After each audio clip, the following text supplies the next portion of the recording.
Good afternoon. Good afternoon, everyone. This is Chevelle Savage, and I am the outCT board member.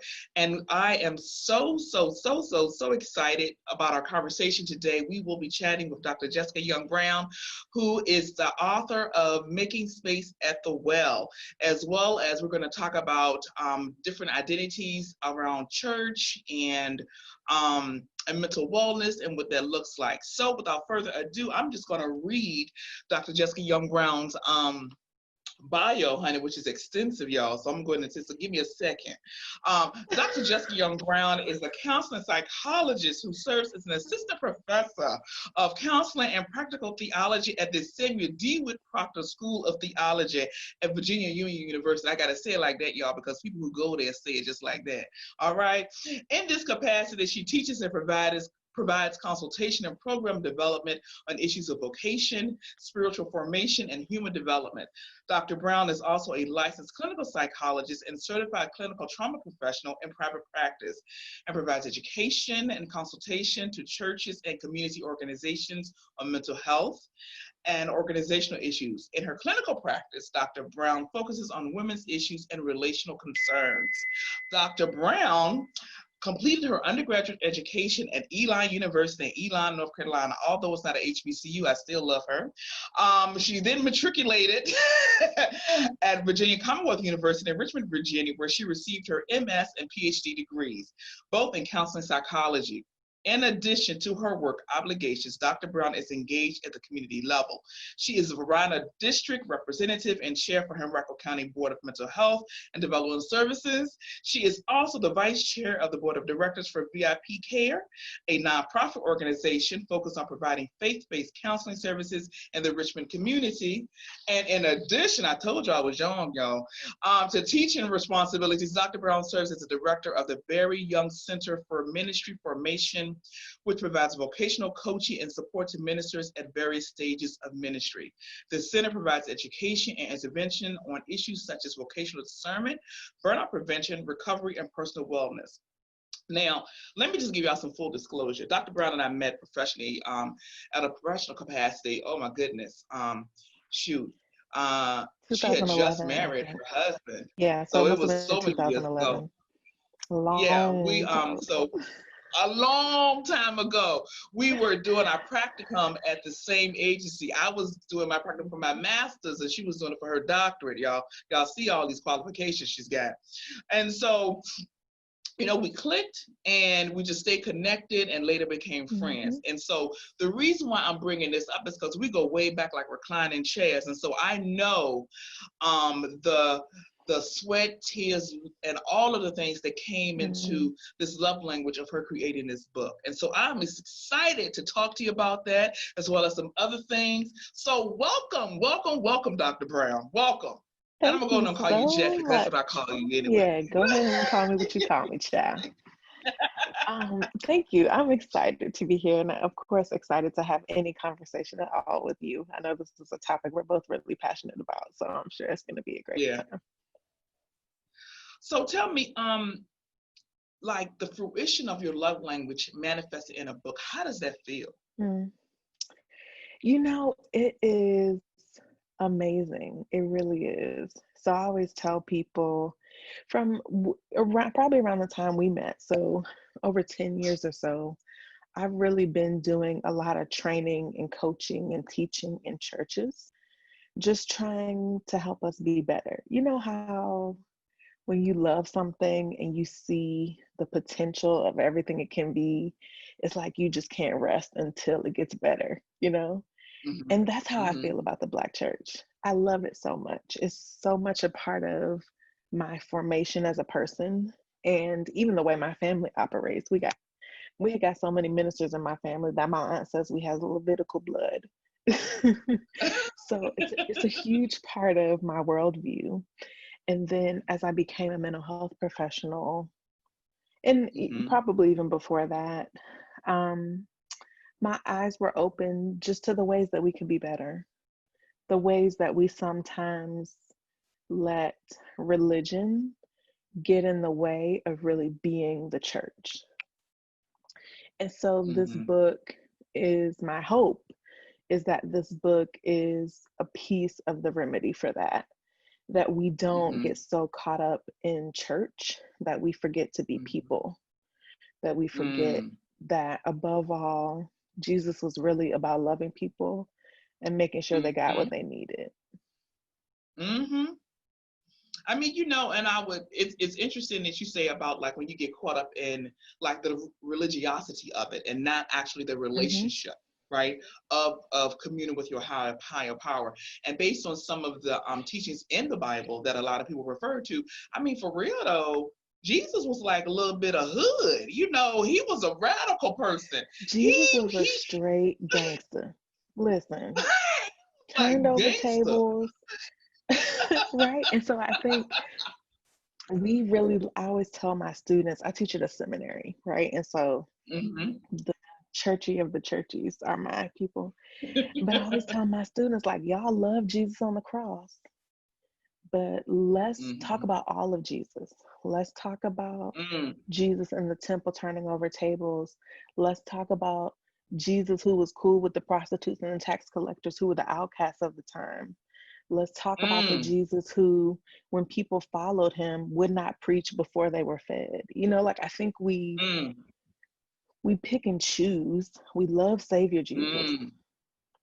but Mm. we got to deal with Jesus as the political and social revolutionary as well. And Come so, on now.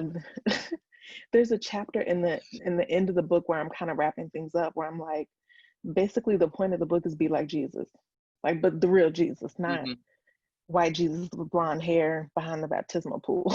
The real Jesus, right? Exactly. Who Exactly. wasn't even Exactly. necessarily invested in power, just wanted people to get what they needed and to heal and to be Mm. better. Mm-hmm. Mm-hmm. Yeah. Wow.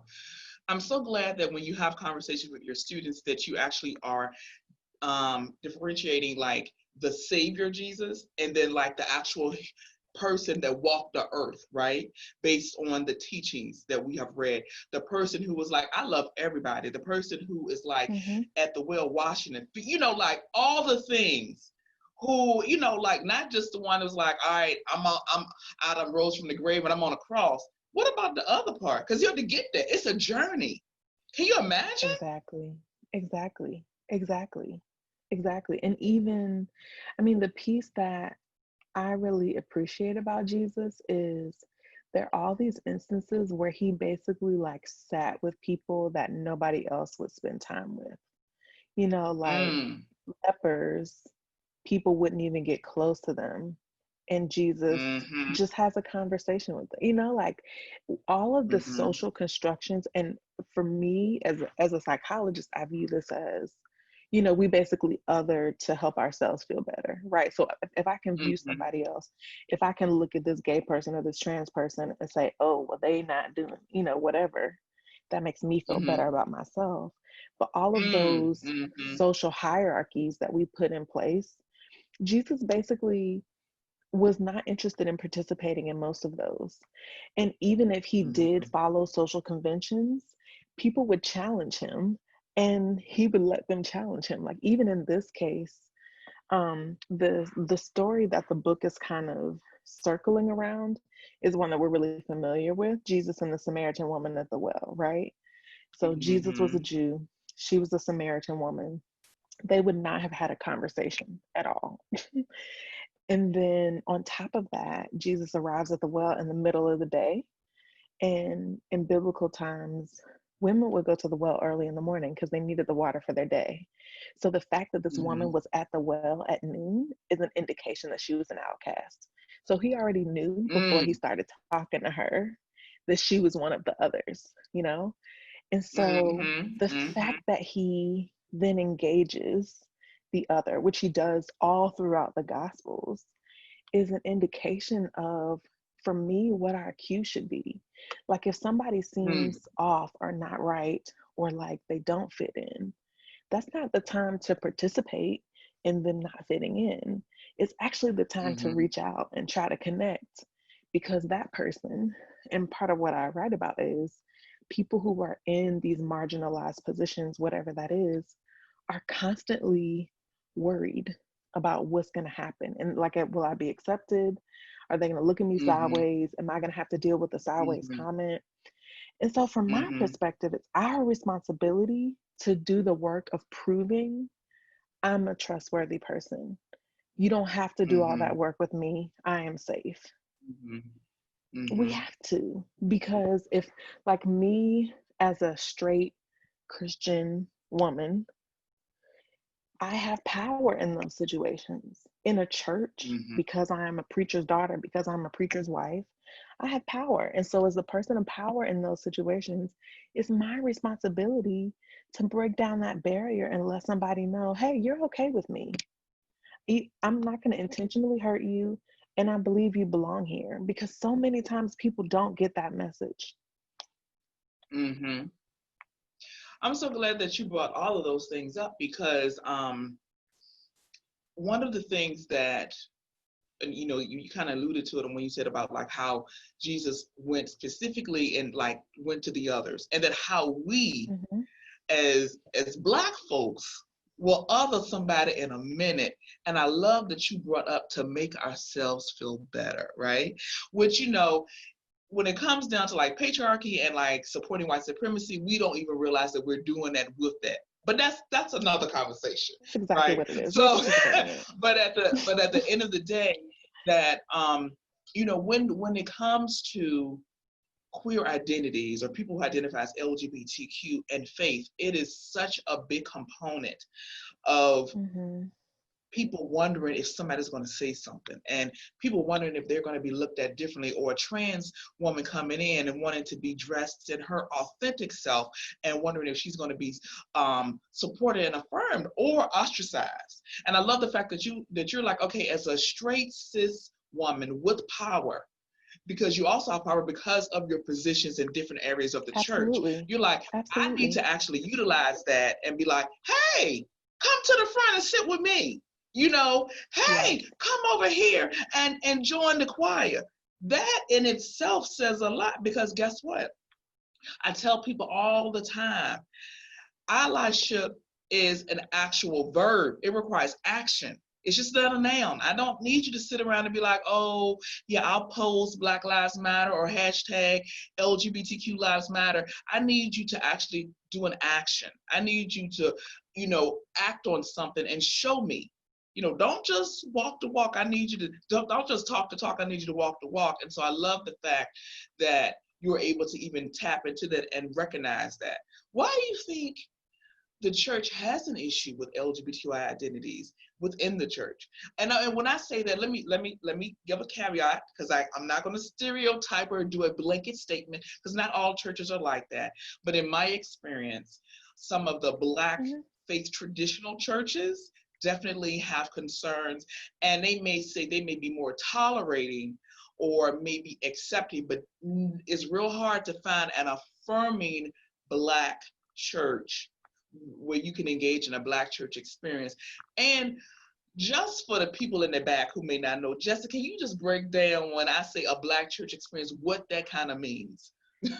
Sure. So the Black church experience is one where so this is, I think, part of the answer to your question, right? Typically in the Black church, there's a patriarchal, hierarchical leadership structure, right? The Black church experience encompasses rhythm, it encompasses call and response. It's by definition community oriented, family oriented, Mm-hmm. typically grounded in some kind of social action, though we kind of pick and choose the things that we're socially active around. And there's also this real component, I think, of Black church preaching and singing and worship that is about an escape from the everyday hardship of life, Mm-hmm. right? And Mm-hmm. so we see that in our preaching. Like, I joke all the time with both of my parents are preachers, and I've heard so many sermons that I can like tell you when the part about Jesus is coming, right? So it doesn't matter where the text is from in a Black sermon, the preacher is going to take you to the cross at the end of the sermon, right? And that's about our freedom from, because think about it, the Black church was the place where we could be who we were when we couldn't be that anywhere else. We were cleaning Mm-hmm. toilets Monday through Friday, but on Sunday, we could dress up, put on our Sunday best, put on a gold plated pin, have some power, and be called by our last name. And so Come on. That's right. that I think that historical reality has led us to a place where we're very um, cautious of our presentation in the Black church. And so I Mm-hmm. think that's a big piece of what makes us homophobic, right? Is because Mm-hmm. people who don't fit nicely into this neat Mm, little respectable image of what a Black person mm, should be, they cause us that's it. trouble, Mm, right? hmm. And so let's just be I never real. even thought about it like that. I mean, that's, I that's my never even take on thought it. And about it. that's a part of the way I kind Yeah. of view the mental health lens too, right? Because it's the alcoholic, it's the gay man, it's the trans woman, it's the woman with too many, fathers of her children, right? The people who don't fit into the neat, respectable, good Black person box. Because for so much of our history here, we've been trying to prove ourselves. And I think the big Mm, question of this mm-hmm. moment is like, who are we trying to prove ourselves to? Because we can put on a suit and get a PhD and say all the right stuff, and then at the wrong time still end up dead. So I think Yeah. it's like Yeah. Yeah. respectability politics gone wild. Mm-hmm. Mm-hmm. So I Mm-hmm. think that's a big piece of it. And I think they're also Black churches, I think, tend to be pretty more than others, pretty traditional in their theology. And so we can get Mm-hmm. very rules based and very kind of legalistic, right? And so people love to pick the like 3 or 4 scriptures in the whole entire 66 books of the Bible that even remotely relate to same sex sexual activity, right? And harp on Mm-hmm. those because that's a rule and Mm-hmm. we have to follow the Yeah. rules. So Exactly. I think it makes us uncomfortable, and so if we can find a rule that we believe outlaws it, we Mm-hmm. can distance ourselves from that which we don't understand. Mm-hmm. And that's, there definitely, I know personally I've had a complicated relationship with the church after I came into my authentic self. And, you know, um, and truly enjoy the Black church experience, just like you said, the call and the response Mm-hmm. and the community. And just, I'm always uplifted and inspired, but also too, Jesse, I'm always there wondering, when is the shoe going to drop? When is someone from the pulpit going to say something that, diminishes, devalues, or erases a part of my identity as a person? And so I remember I was at this church, I will not call the name. And so everything happened. I've been going to the church for a while, everything was going well. And then one day, um, one of the deacons came up and was doing the prayer offering. And the prayer offering, she was praying and blah blah blah blah blah, and then she said, and Lord, let's just strike down that spirit of lesbianism. And I was like, what? Mm. I was like, what? Where did that come from? You doing an offertory prayer? Where did that come from? And so the church actually had a pretty big following. It was a Baptist church, had a pretty big following of folks who matriculated there, who identify within the LGBTQ community, but they all went to a particular service, like a 12 o'clock Mm-hmm. service. And I went to an early morning service. And so like everybody got on their computer and sent a message to the pastor, and the pastor was apologetic, Good. da da da da da, and all of that. Even though this is what I believe, I can't control what everybody else is. But it was kind of like a band-aid or whatever, but still, it also made me wonder, like, well, I can't be free here. And like you said, part of that experience is wanting to be free.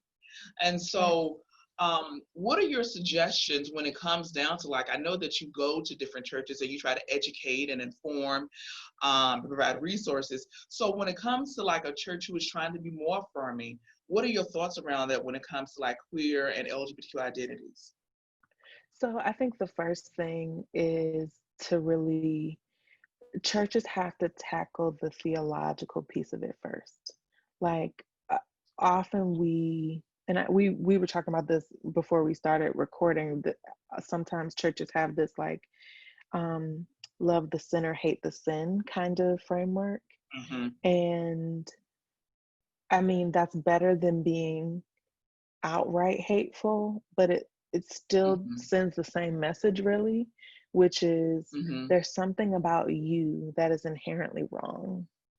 And so I think Mm. churches have to do that internal theological work of, as long as we believe this is a sin, we have work to do, and we're probably not ready to make space for folks who have a queer identity, because we're going to Mm-hmm. betray our actual beliefs. And this might sound, I'm curious what your reaction is to the statement, but for me, I would rather know that a church is outright homophobic so I can avoid it than to have questions and end up building relationships and then find out that these people think I'm going to hell. You know what I mean?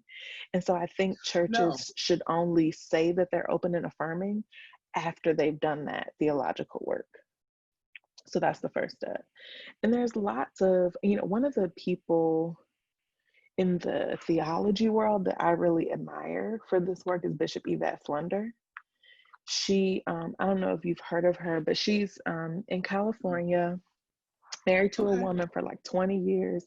They pastored together, and she created um, uh, um, I can't remember what the title of the organization is, but basically a fellowship of affirming churches, because she saw that as a need,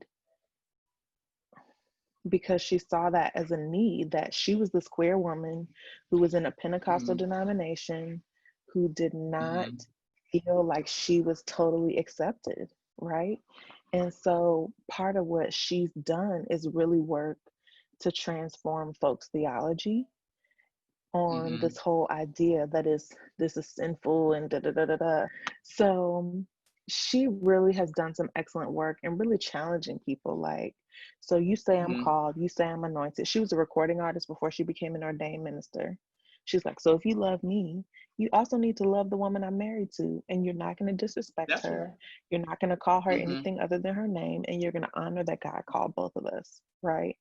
So I think she does some Mm. amazing work in really just helping people to confront, like, what are you And what's her really, name? you really want to die on the hill? Her name is Bishop Yvette Flunder. Okay. Okay. She's amazing. She came and spoke at my church. This is maybe 3 years ago now. And she was just her, it was the way she talks about it is just so plain, you know? And I think we need more of those kinds of folks who are clear headed Mm-hmm. about it and who can stand up and say, if you love God and God loves everybody, that means you got to love me too. And this is what love looks and feels like, Mm-hmm. right? Because I think a lot of Mm-hmm. times we do people the disservice of this really lukewarm Mm-hmm. toleration or acceptance, Yeah. Mm-hmm. which can feel just as dismissive as kicking the person out of the church sometimes, because Mm-hmm. know, people still know how you Exactly. feel.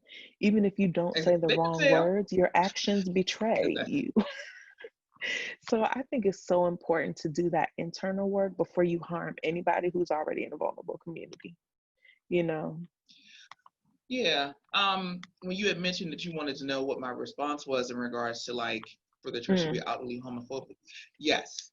Yes, I think okay. definitely for me, like it's just like if you're racist, I need to know at the end of the day if that's who you are, so that I am not wasting my time, my energy, pouring myself into you, thinking that you're pouring yourself into me to find out that you want me dead because of the color of my skin. So I remember, you know, we can't have a conversation about all of the things happening without actually acknowledging that this is um, BIPOC Awareness Month, Mental Health Awareness, which is Black, Indigenous, People of Color Mental Health Awareness Month, originally coined by B.B. Moore Campbell so many years ago as Minority Mental Health Awareness Month. And so just because of the minority component, you know, I always say that I'm not minor in anything that I do. So I'm not a minority. I'm just this wonderful, awesome, cis, queer, femme wonder of a woman, and that is my superpower. What is yours? So at the end of the day, when I come in bold in who I am, but everybody doesn't have that, right? And so I love the fact that we're having this conversation, particularly during this month, because there are so many underrepresented populations who struggle with mental wellness. And then think about it, you know, when I try to talk to people and I say, if you come in and you have several entry points to oppression, so at the end of the day, I am Black, I am a woman, I identify as queer. I also I'm fat. So you see immediately three things. You see a Black fat woman come into the door, and then you hear the other identities that I share because I have passing privilege, because you know I'm femme of center. So think about all of those things and mental health, and finding somebody who can support you in that. Absolutely. So can you talk a little bit about why that's important to have somebody who has some of those identities? I know that you seek people seek you out because that you are a psychologist and that you do support women and that you also incorporate a faith component in it. But I've referred people to you who, you know, identify as LGBTQ because I trust you and I know you and I know where your stance is with that. But like, why is that important? Can you expound on why that's important for folks to be able to have some type of identities as the same identities as a therapist? Sure. So I think anytime you're from a marginalized community or you have a marginalized identity, as you said, you are sort of on the lookout constantly for something to happen, for a sideways comment, for you to be dismissed, for you to be, you know, I mean, especially when you're talking about queer folks and trans folks, there could be physical violence that happens, you know, because you're targeted in that way. And so even in a simple conversation, that threat of, am I safe? Is this person going to be good to me? Are they going to say something hurtful? Is constantly looming. So when you have those matching identities, it helps to kind of put your guard down a little bit. Because our assumption is, at least in these ways, this person is similar to me, and so they might be less likely to hurt me in these ways. You know, the piece you said about people coming to me as a, you know, I've literally had LGBTQ folks call me and say, I really want a Black Christian therapist, but I need to know if you're affirming or not. Because I've had therapists tell me part of my issues are because I'm gay. You know, and it's like, yeah. You know, I'm like, tell me who that was so I can report them. But I think that kind of stuff, like even the fact that when I'm looking for a therapist, a person who's supposed to help me, I'm still having to filter to try to avoid being re-traumatized. And people don't understand the work it takes, you know, and especially for folks who happen to be queer and Christian, you never know what you're going to get. You never know. And it's really, really difficult. I've had to tell people, I've also had people call me kind of wanting conversion therapy. And I've had to tell them like, it's unethical. That's not something I practice. And from my perspective, you know, I'm an affirming Christian therapist. And so here's what this means. I'm not going to, part of my clinical intervention is not going to be to convince you not to be gay. Like, that's not how identities work, you know? And so I think I really mourn for people who have to try to make those decisions. And then what sometimes people will do is, okay, if I can't find a queer person of color therapist, maybe I go to a white therapist because I really got to work out how my queer identities impact the way I move through the world. But now, do I have to leave my Black identity at the door, or do I have to leave my Christian identity? You know, it's so much work. It's so much work. And thinking about going into church that's supposed to be a liberative space.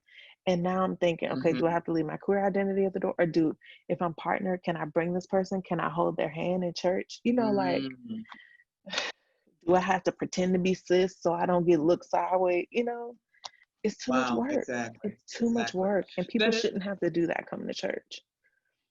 no, they shouldn't. They shouldn't because it should be a place of joy, a Hmm. place of communal love, right? And so I love that you even bring that up, that it is a lot of emotional labor that you have to engage in if you identify as queer and you don't know that the church is affirming, and so there are, I Absolutely. mean, so I will say there are some affirming churches out there, Hmm. like Metropolitan Community Church, as well as like All Souls Unitarian Church.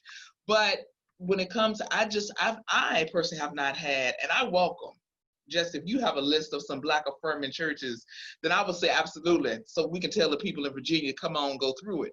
But at the end of the day, I just have not had a lot of experience. I've had some experience where there are people who are in the pulpit who will be like, yes, you are, I'm affirming, this is what we do here. But then there are also members. So because it's not, you can't, it's they're members.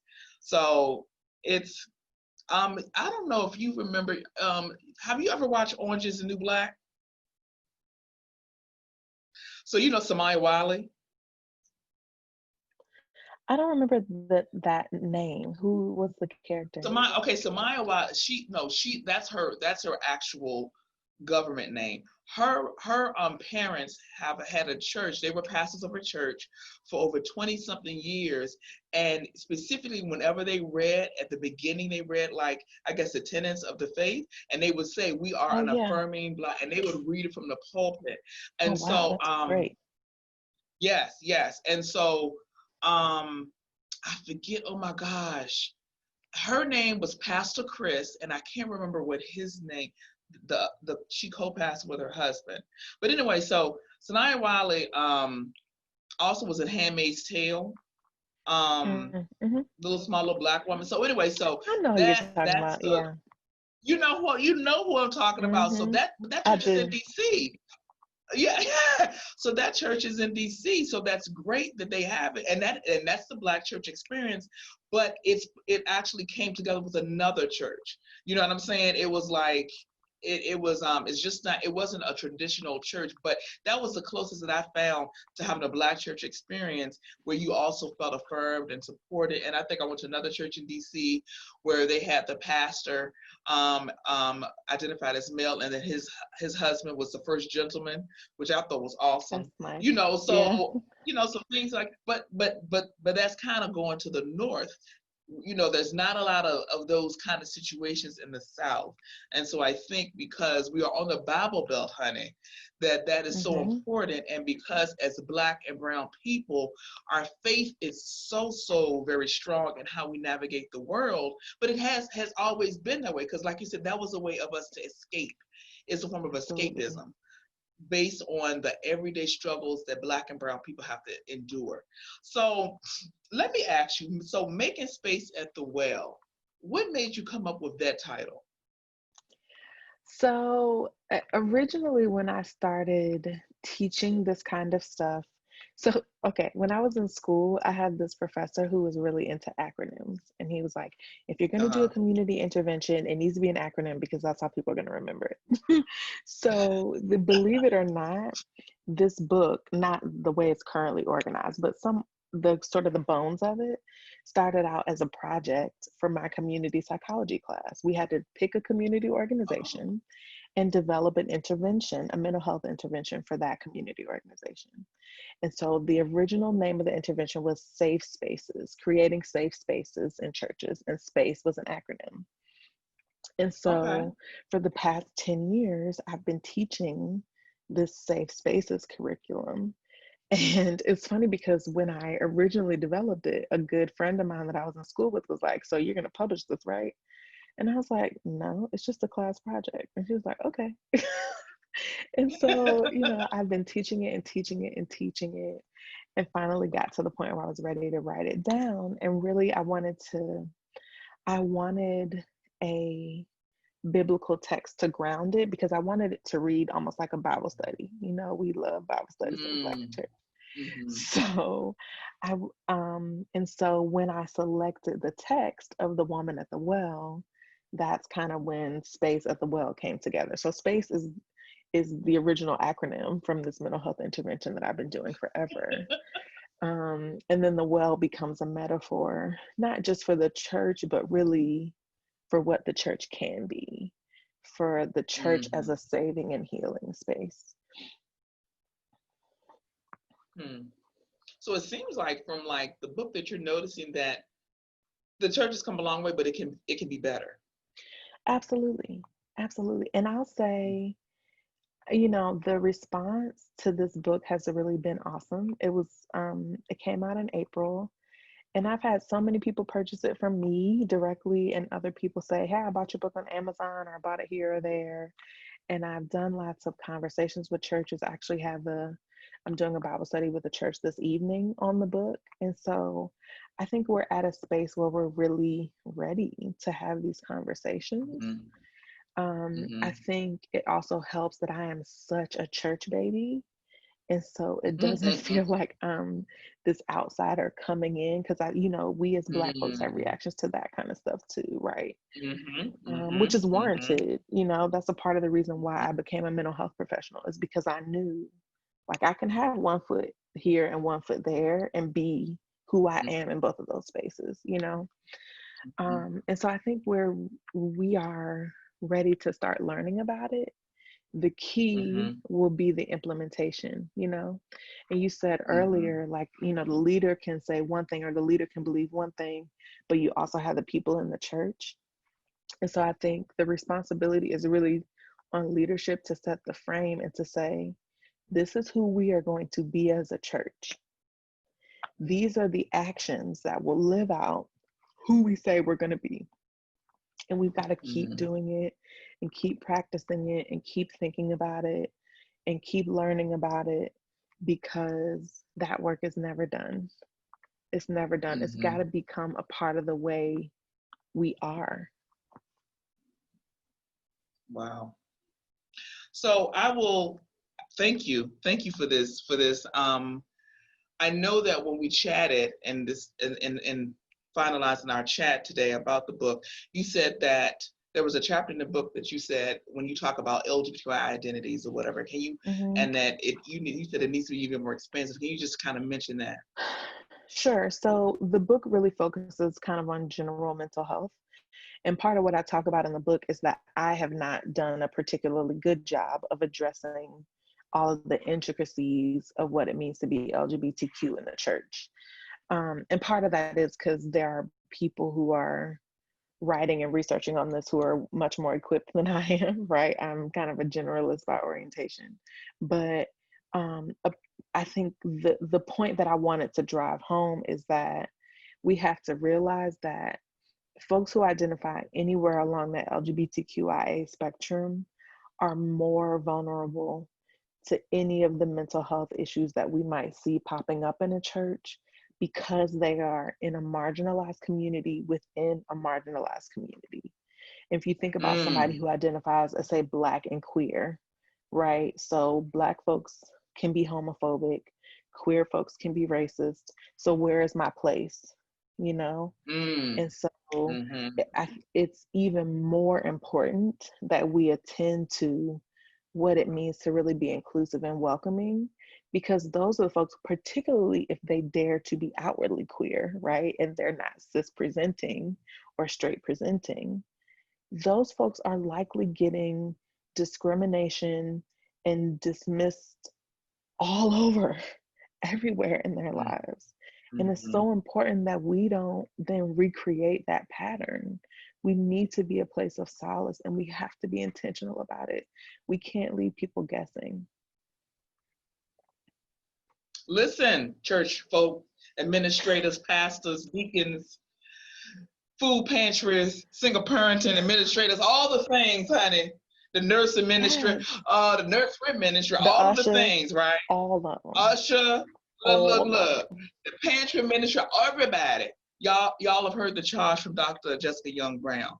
listen, you need to do better, okay? You need to do better because as Maya Angelou said, when you know better, you do better. You need to You do do better. better. So I have Absolutely. really enjoyed our chat. Thank you so much for sharing your love language through pen and paper, also of highlighting some of the challenges that our queer and Black and brown people of color navigate when it comes to mental health and spirituality, right? I think it's so important. And just can you show us your book and just tell us where we can locate it at? We would love to put it on the Sure. So website. here's the book. Okay, I All know right good at. now, There we making go. space at the well. All right. Yeah. So Yes, yes. apparently Amazon has decided that health supplies and things are more important than book releases. So if you read Kindle, you can purchase it from Amazon. If you'd rather have like a hard copy, you can either go to the publisher website, that's judsonpress.com, and order it, or if you want a signed copy, you can order it directly from my website, which is drjessicabrown.com.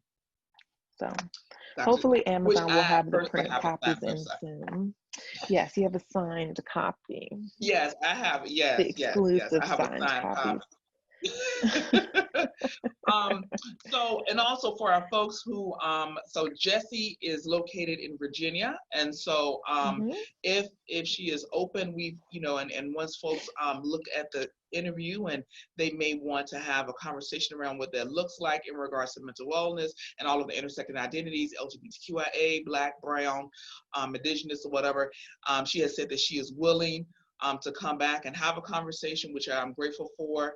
Um, and also for folks who are in New London and our surrounding areas, outCT has resources on our website with affirming places of faith.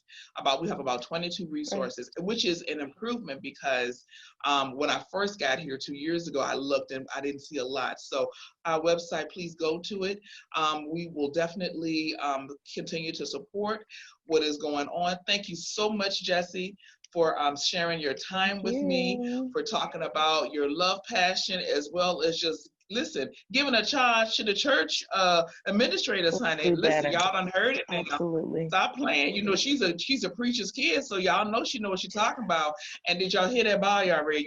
I got all them daggone things that you do, Chad. So anyway, listen, I love you more than I love fried cabbage. It has been such a great time talking to you. And thank you so much. And I appreciate you taking the time to talk to our viewers. And one more time, tell us how we can get in contact with you, Jessie. Sure. So the easiest way, I'm Dr. Jessica Brown, Dr. Jessica Brown on all the social media things, unless I haven't heard of it yet. And my website is drjessicabrown.com. All right. Thank you. Have a fantastic day.